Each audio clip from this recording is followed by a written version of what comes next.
Hello and thanks for joining us for another interview session on the occasion of the 35th African Union Summit here in Addis Ababa. Today I'll be receiving on set Her Excellency Ambassador Josefa SACKO. She's the African Union Commissioner for Agriculture, Rural Development, Blue Economy and Sustainable Environment. So since the last United Nations Conference on Climate Change that held in 2021 in Scotland, what progress has been made with regards to climate change across Africa?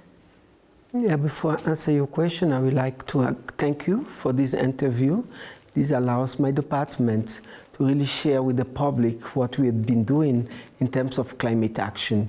So answering you, going back to your questions, I would say that in November 2021, we adopted the Glasgow Climate Pact.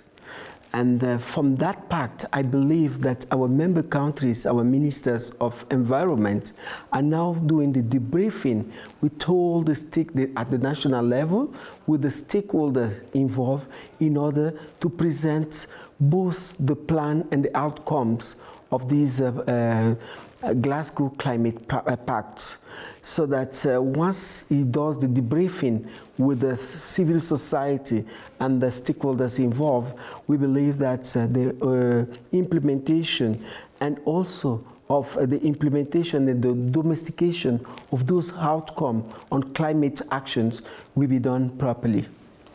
All right, so the African Climate Week was held in November 2021, a meeting which was aimed at contributing to accelerate climate change in Africa. Where are we with decisions taken in this direction? The African Union Commission, through my department, we participated in the organization of this event, and the event was hosted by the government of the Republic of Uganda and also collaborated with different partners that are involved in this action. So the forum provided a platform of shared experience among the member states and successful programs on the continent. There are a lot of successful programs that are going on the continent. And if you don't have a platform of exchange, of knowledge exchange, experience, you are not going anywhere. So you can derive from the progress of other member states. Another milestone that came out from this important African Climate Week, we believe that the participants from member states and the climate community are able to leverage on existing funding opportunity highlighted during the section on adaptation, because you know that we have our NDCs, and our NDCs we need finance in order to really respond with the Paris Agreement, all these Paris Agreements that we agreed in 2015. And up to now, we are not up to the task, to address this, to implement our NDC. So this is an opportunity to also address the financing institutions that were present to see how can Africa benefit from funding their own NDCs, the national determined contribution of each country, in order to reduce the emission, on the planet. So climate change funds directed to Africa are insufficient. Experts suggest using innovative financing, focusing in particular on renewable energy. What policy does the African Union propose in this regard? We need, because the funding that, as I said in your previous question, it's really an issue. But at the department, we have developed the resource mobilization strategy, because you have to have a resource mobilization strategy. Without it, you cannot get access to those funds. Each institution, funding institution, they have their own profile, of presenting your bankable project. So it is good that, this plan is going to help our member states in order to know how to direct their programs, to those funding institutions. So it's very good that we need to really have a proper technical resource, and so that we can build capacity of most of our experts to come out with a bankable project and also benefit the way the industrialized countries or developed countries are getting access to those funds. So Africa's partners have promised to support climate change response with $100 billion. However, Observers want these funds to be available by 2025. Do you think this can actually come true? We are still negotiating. That's why we have the COP. During the COP, there was a pledge from our partners, the developing world or the industrialized world, to contribute $100 billion US dollar. So our pledge to them is that they should honor their pledge, put their pledge into action, and those actions can be transformed into programs so that we can be able to also, implement our initiatives, such as the adaptation initiative that we put, forward to contribute to low emission and a green economy. So drought the sub-Saharan Africa is impacted by drought. In view of the situation, what is the African Union planning to finance water programs in their agenda? To really be candid, we have a lot of challenges in addressing water and sanitation on the continent. In the department, we have a strategy, African strategy, that we call 2025 Strategy for Water and Sanitation. And up to now, that's my 5 years in front of this department, we haven't been able to implement. So I seize this opportunity to call upon our member states to look at the issue of drought and water stress as very, very urgently, because those are the sources of conflicts. Those are the sources of migration. So water is really a key issue that we have to address.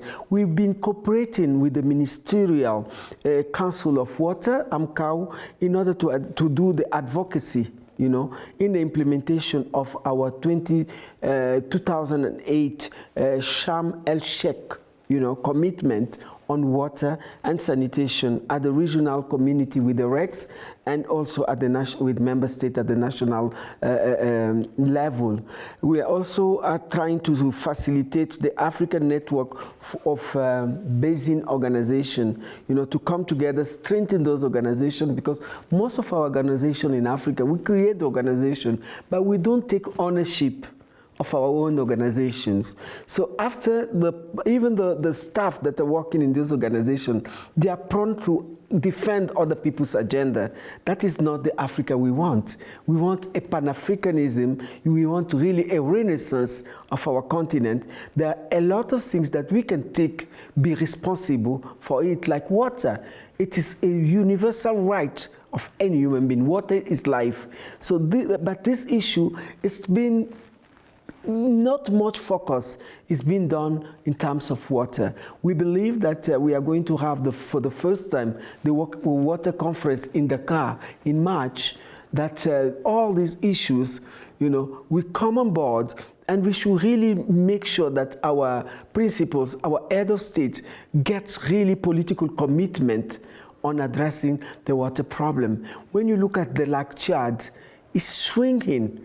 And many countries, about 6 to 8 countries, derive their water resources from that Lake Chad. So we have to bring a solution. When we look at the Southern African region, the SADC region, Namibia, South Africa, Botswana, even in southern part of Angola, we have the drought and the water stress. So those are issues that we really have to really collaborate and bring solution. We have good solution because we have big river. Look at the Congo River.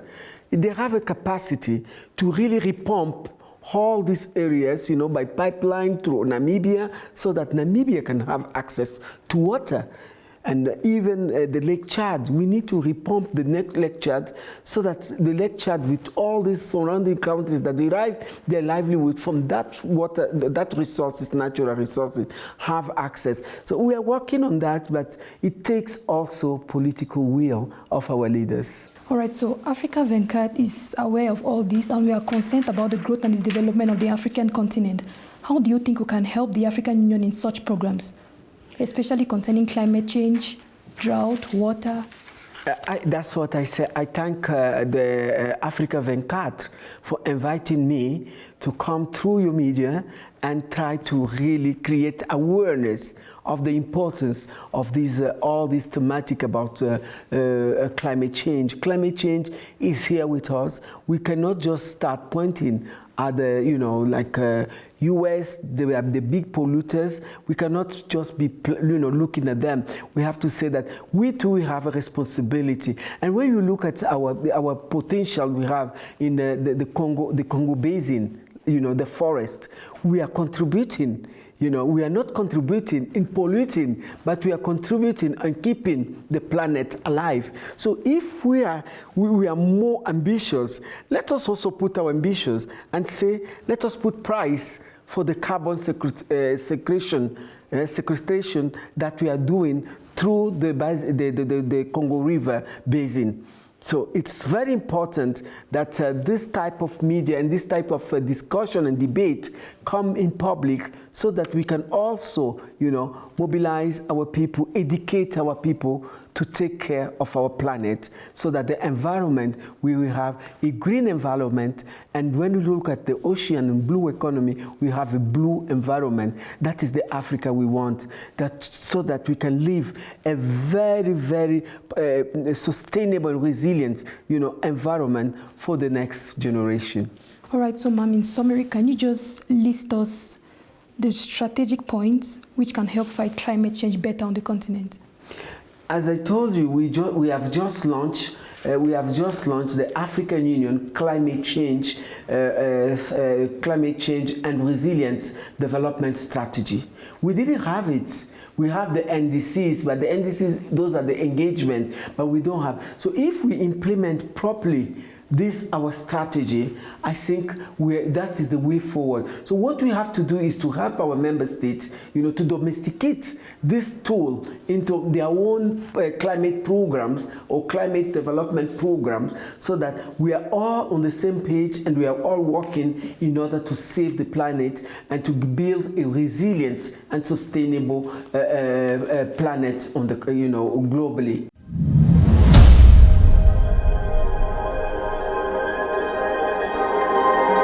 Thank you for following this interview. Stay tuned for more on Africa 24.